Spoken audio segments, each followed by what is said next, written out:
The PlayStation 5 is officially coming 2020. We've got images, we've got details, we've got fake news and real news to share with you guys to let you know what the actual information is, so you're not confused and you're caught up to date with the latest Sony console news and information, all right here in the video. Today, Sony came out and told the world that the PlayStation 5 is the official name for the next generation console with a release date of holiday 2020, which for those of you guys that don't know is basically towards the end of the year 2020 next year. So we're literally counting down the days with about 1 year left to go until Sony's next generation console comes to all of us. Today we're going to be talking about new information about hardware specs relating specifically to the console and also new details on the brand new controller that will be partnered with the console as well. We're going to be taking a look at images and letting you guys know which ones are real and which ones fake, and also taking information from a load of articles, getting rid of all the boring information and giving you all of the juicy bits right here in one video. If you haven't seen it already, I did a PlayStation 5 video earlier this year where Sony first came out and talked about it. We got confirmation of PlayStation 4 games working on PlayStation 5's back combat. Analysts reckon we're going to be getting a price point of around $500 for the new console, which is a little bit more than the old PlayStation 4, but with so much new technology packed into not only the console but the controller as well,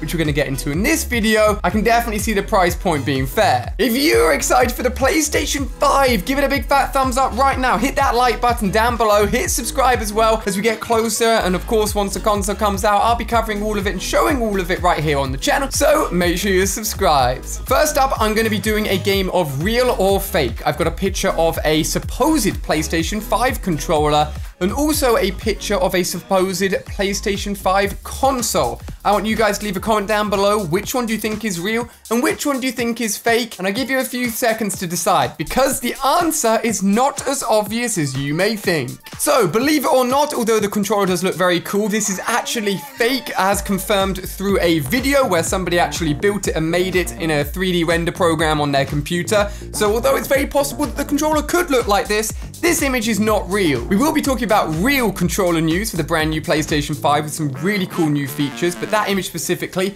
is not a real image, which does mean, and you may be a little bit worried here, that this image of the console is actually real. However, I need to make a very specific point here. This real image is of the developer kit, also known as the dev kit, which is essentially a build of a new console that developers get early so they can start designing their games, so that obviously when the full console comes out, their games work and run on it, and they've been using all the same equipment and hardware that the actual console would have. Just to give you an idea of how different dev kits look to the final release of consoles, this, for example, is the PlayStation 3 dev kit. Looks very, very different, doesn't it? Just looks like a block. And this was the PlayStation 4 dev kit controller and console. It literally looks nothing like it. So, although this is real, it is not how the final console will look. It is just probably the device that a lot of developers are using at the moment to start building their PlayStation 5 games. In terms of getting a look as to how the new console will actually look for us, the people buying it, the consumer, we'll probably have to wait until a little bit next year to take a look at that, and I cannot wait.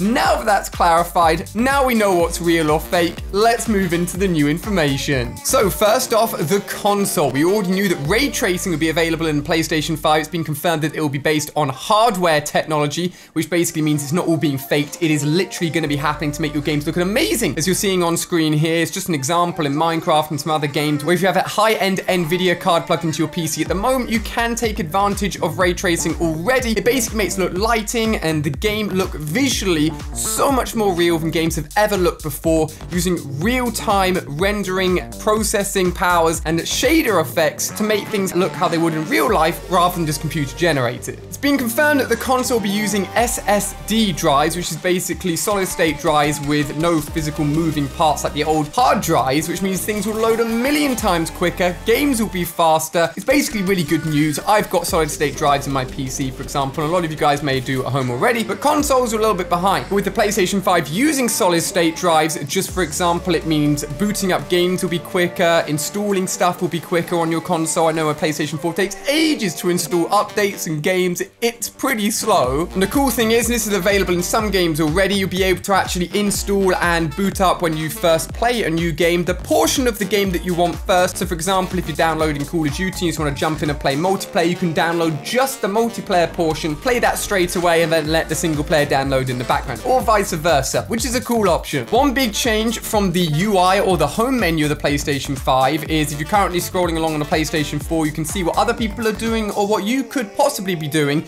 in a game if you decide to boot it up and jump in. However, the PlayStation 5 will allow you to preview more in-depth information without actually having to boot up and start the game. For example, you could just hover over Call of Duty and it will tell you that there's an in-game event where you could be playing a Battle Royale game and getting yourself some bonuses, and then go straight into that from the menu without even having to boot the game up. So a lot more game detail straight away just from your home UI, which is awesome. PlayStation 5 is also confirmed to have a 4K Blu-ray player in it, although from previous announcements we know that the resolution can scale all the way up to 8K. As I said before, I don't have a single 8K screen anywhere in my house, and I've got a lot of nice TVs and monitors in my house, so the rest of the world will probably be playing catch up for those kind of specifications. But it's always good that a console is future-proofing and looking ahead, because you've got to remember with the previous gen consoles that have been out for like 6 years now or so, the consoles that will be coming out in the next wave, so the Xbox 2, whatever it ends up being called, and the PlayStation 5, need to be future-proof for as long as possible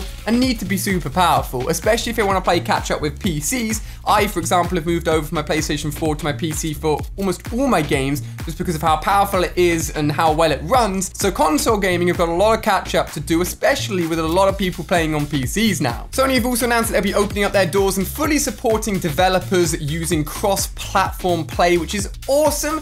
We've seen it on Call of Duty recently, actually, and Fortnite and other games as well, and opening up those doors to being able to play with anybody and everybody in the world is absolutely amazing, and I hope more developers take advantage of it, and I'm sure moving into the wave of next gen, that will be a big thing where I really hope Xbox and PlayStation collab to make all of their games be available and played together to create a united gaming community. Now, moving on to the controller. Although I've moved over onto PC, love my controller. It's how I've been playing games for the whole of my life, and for me, the DualShock 4 controller, this is my SCUF controller with my Control Freak on the right. It's how my gaming setup is, but you can just plug it in via USB onto your PC and it works instantly as well. This, for me, is my controller of choice, and the good news is, from somebody that has actually seen a prototype of the brand new DualShock 5 controller that will be coming with the PlayStation 5, it apparently looks very similar to this, but with obviously a lot more awesome features. First up, it'll be using USB-C ports, which probably a lot of your devices are using already, and an iPad Pro downstairs uses it. This ring that I've got on here can actually charge and uses a USB-C port. USB-C is basically the way forwards. It's a lot better, so it's awesome that the controller's going to be doing that. And then one of the big new things they've announced so far is haptic feedback or haptic vibrations. Now, some of your phones may already have this in it. For example, on the iPhone, if you go ahead and actually type on your screen, you get those miniature little vibrations and feedback to basically give you a more realistic feel because you're just basically touching on a screen. Now, take that and amplify even more in a controller, and it's going to be implemented in a way where you can get very specific and actual specific haptic motions on your controller, be it on the left side, on the right side, in your palms or in your fingers on the buttons, for example, that actually shake and mimic the movement that you're actually doing in game, be it driving over a rocky road or your character slowly plodding through a load of mud. And those small little haptic feedbacks is far better than the current system in here, the vibration system in the old controllers, to give you a more immersive feeling. It actually does sound really cool, although having said that, I got to admit I always turn off vibrations in my controller because it puts me off multiplayer games, but in single player games it's really cool, and again it's just another way of immersing yourself into the game. The next feature that they've announced, which I'm very interested in and is really cool, it actually all links in with these bad boys on the back, the L2 and the R2 buttons. These are buttons that typically are used as like a trigger motion for shooting or even for accelerating, because you've got that range of motion that allows you to actually have control over how much pressure you're putting down, how much you're actually pulling back that stick, and that is going to be amplified and improved even more than new controller. It is said that developers will be given access to actually allow to decide how much pressure it takes to push this down, so that although I'm just tapping this with my finger now and it's really easy, with a sudden change in game, it could feel really hard to press that down. An example they gave is that pretend you've got a bow and arrow in your hand, and as you start pulling back, it gets tougher and tougher and tougher, so you get all the way to the end, when you let go and the controller will suddenly become loose again. A really engaging way to actually use your controller, which I really like. Again, going back to the idea that your controller's shaking and is mimicking the in-game rocks that you're driving over. It could also be the accelerator and the brake, for example, changes depending depending on what gear you're in or how you're driving your car. Two, honestly, really cool features that won't necessarily make the controller any bigger or any more annoying to hold or different to pick up and play, but give a lot more feedback with what you're seeing on screen into your hands, which is awesome. So, Sony have already given us lots of details, back compat, SSDs, new controller with several new features, and we're going to keep an eye on what Xbox are going to be doing as well to see how these two stack up. I am not going to be on either side. I definitely play on my PlayStation more, but I still love all consoles. I've got a Switch Lite, I've got an Xbox One down here, you name it. So as we get more details, I'll keep you guys up to date with all the big juicy stuff as soon as it comes out. Here's looking to 2020, big console launches. It's gonna be crazy, I cannot wait. Thank you for watching, guys. Check out another video on screen here in case you missed it, and I'll see you guys next time. Goodbye.